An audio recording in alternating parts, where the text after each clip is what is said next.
In the previous 5 lectures, I've been talking a great deal about Pushkin, an artist who you know very well by now if you've been listening to me, whose great quality is one of simplicity, that is, a simplicity worthy of a great genius. In the next 2 lectures, we're going to talk about an artist who is considerably different. In spite of his deep admiration for Pushkin, in many ways he's the opposite. Gogol loved to let his fantasy unfold in very complicated ways, glorying in extensive and complicated imagery and metaphors.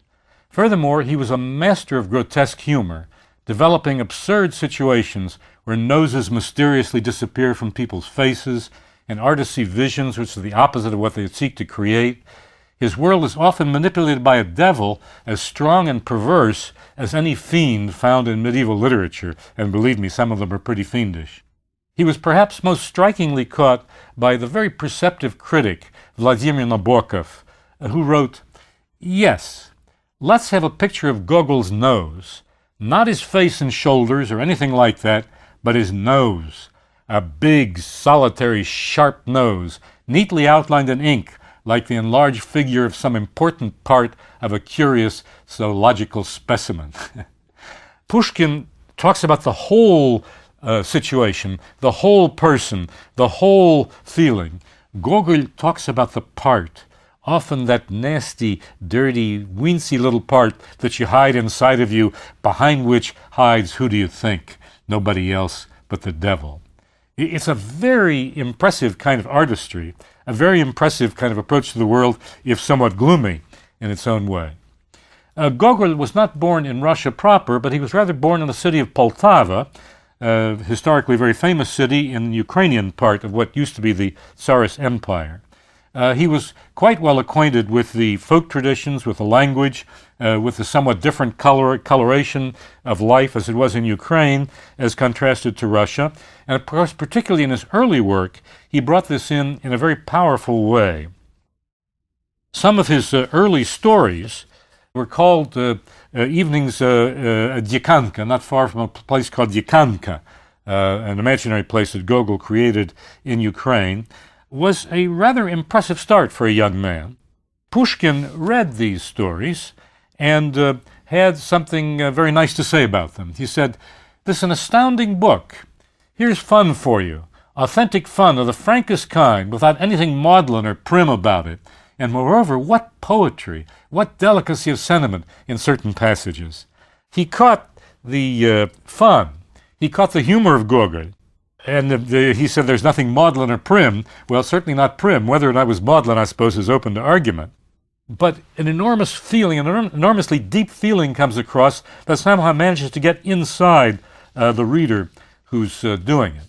In any case, the young Gogol left the Ukraine. He came to Petersburg, where he tried to get a spot as a lecturer at the university. It didn't last very long, and in Gogol's own words, he said, "We spat at each other, and then I departed." A not very nice way to deal with your dean or the chairman of your department, but that's the way Gogol saw it. And then in 1836, he wrote his first masterpiece, a piece of work that has become famous not only in Russia, but throughout the entire world. It's called Revizor, the Inspector General, and it has to do with a small town in Russia filled with a kind of corruption and dishonesty and cheating and all those negative aspects of the human character that were perhaps typical for a Russian city in those days. How typical it was, of course, I really don't know. Which is suddenly confronted with the news that an inspector is coming to visit them from St. Petersburg. And of course, if this inspector sees even 1/10 of the nastiness and dishonesty going on in the city, they're all in for very, very big trouble. Nabokov makes the point that this play and much of Gogol's work is very often taken as a kind of a realistic description of Russia, and at least in Nabokov's opinion, it's nothing of the sort. As a matter of fact, he goes on to point out that Gogol wrote most of these things when he was abroad from Italy, looking at Russia through a very far-off telescope.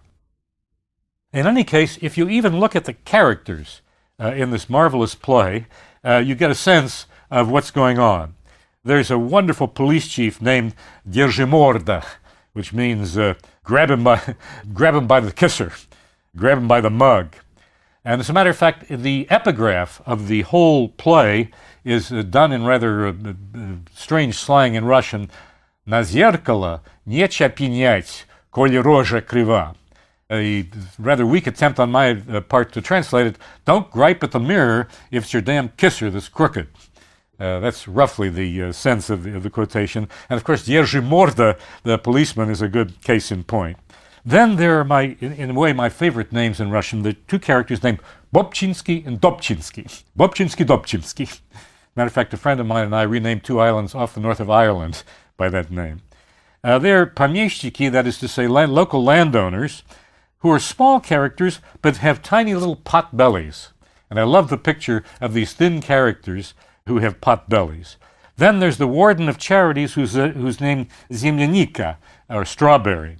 There's the judge who's Lyapkin-Syapkin, somebody who's in total disarray, a total mess. There's a school inspector named Chlopov, that is Bedbug, Mr. Bedbug. In short, the names are sort of a phantasmagoria of the grotesque of the world that Gogol is trying to create. And of course, what you get, as I said before, is a whole series of bribes, sloth, and greed. Now, of course, they've learned that Inspector is coming to town because the postmaster always opens the letters that come to town and reads them. And in one of the letters, he quotes him as saying, there's an Inspector General coming to town. You won't know who he is. He's posing as a private person. Now, look, old boy, you've committed the odd little sin. Don't let things slip. You don't like to let things slip through your fingers. But watch out. This inspector is coming to town. You're likely to be in a lot of trouble. And the mayor begins to talk about his city. He says, look, the judge, this Lyapkin-Syapkin, keeps geese in the courtroom. He says, now look here. I'm not against animal husbandry, but the courtroom isn't the proper place for animals. It smells like a distillery. Then there's the schoolmaster. He has a fat face, and he makes the most awful grimaces. What's going to happen if he looks at the inspector like that? It's going to be terrible. Then, of course, there's the fellow who loves to teach. Again, one of my favorite teachers. There are certain things that get him very excited. Now, that, of course, I can understand very well. The thing that gets him excited is Alexander of Macedon, Alexander the Great. As soon as he hears the name Alexander of Macedon, and he can no longer contain himself, he takes chairs and he breaks them. As he says the name Alexander of Macedon, he said, now look, Александр Македонский был великим человеком, а зачем стулья сломать? He says, Alexander the Great was a great person, of course, but why break chairs? They're government property, of course. And of course, many a colleague of mine, and perhaps I myself sometimes could well remember that. Yeah, that's fine, but why break chairs? Beautifully said. Well, our friends Bobchinsky and Dobchinsky are, of course, people who stick their noses into everything, and they go to one of the inns in town and suddenly make a terrible discovery. There is a man traveling, they think, under the name of Chlestakov. The sound of the name sounds almost like a whip in Russian, Chlest. And he's having trouble paying the bill. The owner of the inn is getting very angry at him and says, look here, now pay your bill or I'm going to toss you out. And he's making all kinds of excuses. No, I can't pay the bill, but what's this business anyway? I'm a man from Petersburg, you should respect me, and so on. And Bobchinsky and Dobchinsky suddenly get the idea that Chlestakov must be the Inspector General in disguise. Of course, he's nothing but, in the first place, a penniless guy, and in the second place, a guy who turns out to be a terrible fake and poseur and cheater. But they don't know this, and they excitedly rush back to the mayor and say, look, we've identified the Inspector General. He's traveling incognito under the name of Chlestakov, and the owner of the inn is giving him a terrible time. You better get over there quicker. We're going to be in even deeper trouble than we are already. Well, all the officials of the town, the men whose names I've told you before, come crowding into the room of Chlestakov. Of course, at first he's very frightened. He thinks they've come to arrest him. They say, look, we know, we have a pretty good idea of who you are. They don't let on, of course, if they think he's the Inspector General. Look, don't pay any attention to the owner of this inn. He's an ignorant man. He doesn't know. Don't worry, we'll pay your bill. And as a matter of fact, you might want to have a little money on the side. He said, well, Chlestakov says, as a matter of fact, I wouldn't mind a little money. And they slip him 200 or 300 rubles, which again in those days was quite a high sum. He takes that with great grace, so they slip another couple of hundred rubles, and pretty soon they've given him hundreds and hundreds of rubles, and they figure, well, now we're a good deal safer. Now we've used the time-tested Russian way of dealing with the government. We've bribed him, so everything's going to be okay. no sooner do they leave than the merchants in town come to him, thinking that the word's got around that he's the inspector general. The merchants of town complain terribly about the awful corruption of the mayor, the fact that they have to pay through the nose to do their business. They have to bribe him 2 and 3 and 4 times the value of the real stuff. Things are awful, and they want to give him presents. Of course, he accepts all the presents. Don't worry, we'll take care of it.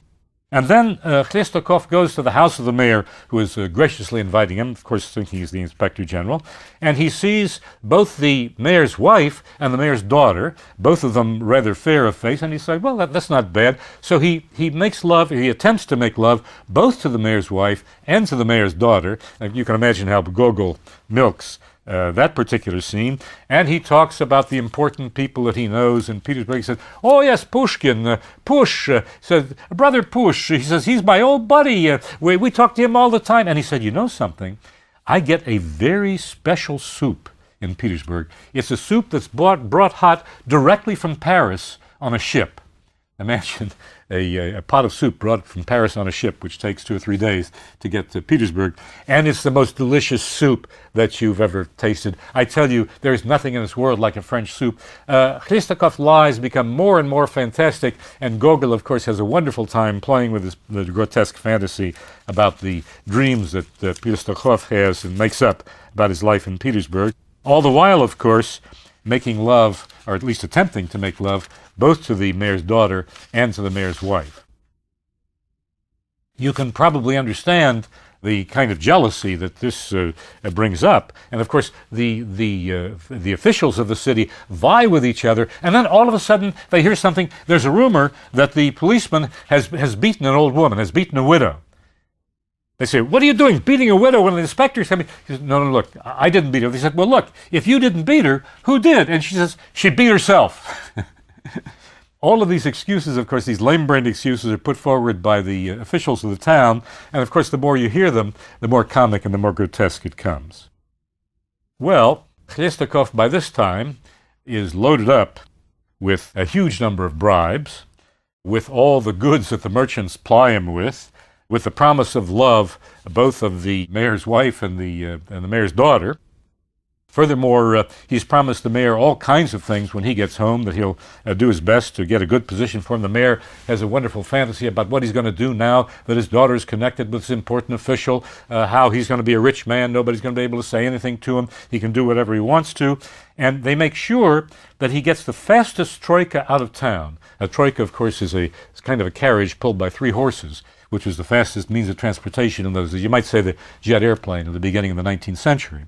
And so Chlestakov rushes off with the bells ringing on the troika, waving a cheery goodbye as he goes, and they know that nobody can catch him. Then the mayor comes back to his friends and says, okay, from now on, you're going to listen to me. You're going to do exactly what I say. And anybody who opposes me is going to Siberia. And they say, look, Mr. Mayor, maybe you shouldn't worry so much about Siberia. What do you mean, not worry about Siberia? Don't you know that I'm going to be connected with this important official sector? Hold it, not so fast. What do you mean, not so fast? Well, I've just opened a letter that he has sent to some friends in Petersburg. How dare you touch the letter of an inspector general? Do you know what he said? Not so fast, my friend, not so fast. And then he begins to read the letter that Chlestakov has written to his friends in Petersburg about the characters in the city. And of course, about each one, he says something very insulting and very humorous. The mayor is a total oaf. Yapkin is a ridiculous character. And one of the characters is mauvais ton. Of course, in French, bad tone. C'est mauvais ton, mauvais ton. What is that? I hope it's not as bad as scoundrel, he says. Of course, they don't even understand the French, which supposedly all Russians understood at that time. He says, as far as the characters in this town, he said, they're all buffoons. You'll die laughing. The mayor is as stupid as a cart horse. Then I said, wait a minute, let me read that letter. Stupid as a cart horse. We said, look, you don't have to repeat it. And so, one by one, each character gets his, so to speak, gets what exactly is coming to him, instead of the phony insults, instead of the phony compliments, rather, that have been done before. And as the letter is going on, each one who realizes that it's his turn to be held up, because, no, never mind, we've read enough of the letter, don't read it. So, no, we're going to read the whole letter, and each one of you is going to get exactly what he deserves. Well, of course, they get more and more angry and more upset, and there's tremendous emotion built up in the scene, and suddenly a courier comes in and he says, The Inspector General is here from Petersburg and demands your presence immediately.